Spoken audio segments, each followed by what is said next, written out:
नमस्कार,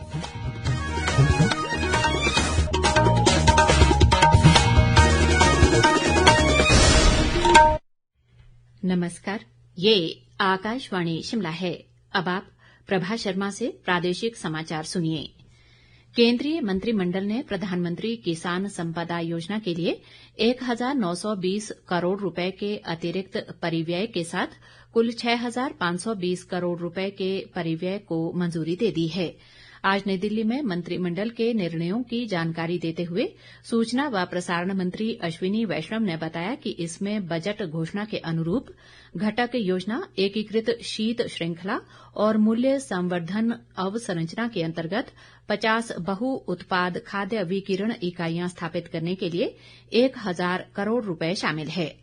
मंत्रिमंडल ने वर्ष 2025-26 से 2028-29 तक 4 वर्षों की अवधि के लिए 2000 करोड़ रुपए के परिव्यय के साथ केंद्रीय योजना राष्ट्रीय सहकारी विकास निगम अनुदान सहायता एनसीडीसी को भी मंजूरी दी है। राज्य सरकार ने पुलिस भर्ती से पहले उम्मीदवारों का डोप टेस्ट करवाना अनिवार्य कर दिया है।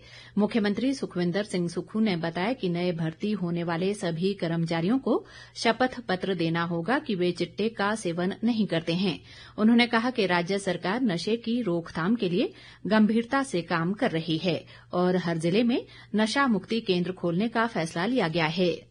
जो भी पुलिस में भर्ती होगी उसमें पहली स्टेज पर डोप टेस्ट, चिट्टा का टेस्ट किया जाएगा। मेनली चिट्टा का टेस्ट किया जाएगा और उसके बारे में हमने विस्तृत रिपोर्ट मंगाई है। पंचायतों में 5 और 6 पंचायत पर एक कांस्टेबल की ड्यूटी लगेगी, एक आशा वर्कर की ड्यूटी लगेगी और एक पंचायत सेक्रेटरी को उसकी कार्य प्रणाली में उसको सम्मिलित किया जाएगा। पूरी रिपोर्ट्स मंगाई जाएगी क्योंकि जिस प्रकार की रिपोर्ट्स है उसमें कई जगह भांग प्राचीन काल से वहाँ उगाते आ रहे हैं। नशे के में शराब भी आती है, सेवन भी आता है। तो हमने कहा कि हमारा पहला और प्रथम दायित्व ये बनता है, जो चिट्टा आ रहा है जिसकी सबसे अधिक सप्लाई कहाँ से आती है उसको हमने तोड़ना है और किन व्यक्तियों के पास सप्लाई हो रही है उसको हमने तोड़ना है।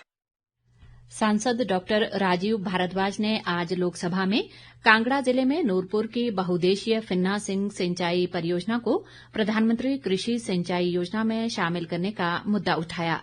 इस पर केंद्रीय जल शक्ति राज्य मंत्री राजभूषण चौधरी ने कहा कि इस परियोजना को अगस्त 2024 में प्रधानमंत्री कृषि सिंचाई योजना में शामिल कर लिया गया है। उन्होंने कहा कि फिन्ना सिंह सिंचाई परियोजना को केंद्र सरकार की ओर से 282 करोड़ 47 लाख रुपए की राशि प्रदान की जाएगी। शेष समाचार इस अंतराल के बाद।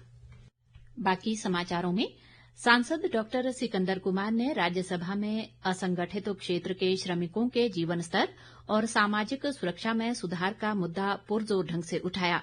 इसके जवाब में केंद्रीय श्रम व रोजगार राज्य मंत्री शोभा करंदलाजे ने बताया कि केंद्र सरकार ने सभी क्षेत्रों में रोजगार सृजन को बढ़ावा देने, रोजगार क्षमता बढ़ाने और सामाजिक सुरक्षा सुनिश्चित करने के लिए रोजगार से जुड़ी प्रोत्साहन योजना को मंजूरी दी है। इसके माध्यम से विनिर्माण क्षेत्र पर विशेष रूप से जोर दिया गया है।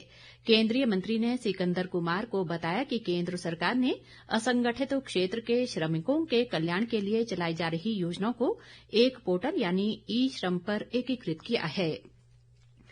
केंद्रीय उर्वरक व रसायन राज्य मंत्री अनुप्रिया पटेल ने कहा है कि प्रधानमंत्री जन औषधि योजना के तहत देश में वर्ष 2023-24 और 2024-25 के दौरान लगभग 3493 करोड़ रुपए की दवाइयां जन औषधि केंद्रों के माध्यम से बेची गई हैं। राज्यसभा में सांसद इंदु गोस्वामी द्वारा पूछे गए एक सवाल के जवाब में उन्होंने कहा कि इस वर्ष 30 जून तक देश भर में कुल 16,912 जन औषधि केंद्र खोले गए हैं। प्रदेश के अनेक भागों में मानसून की वर्षा का क्रम आज भी रुक रुक कर जारी है। भूस्खलन के कारण राज्य में अभी भी 291 सड़कें यातायात के लिए अवरुद्ध हैं। इसी के साथ ये समाचार बुलेटिन समाप्त हुआ। हमारा अगला बुलेटिन आप सुन सकते हैं शाम 7:45 पर। नमस्कार।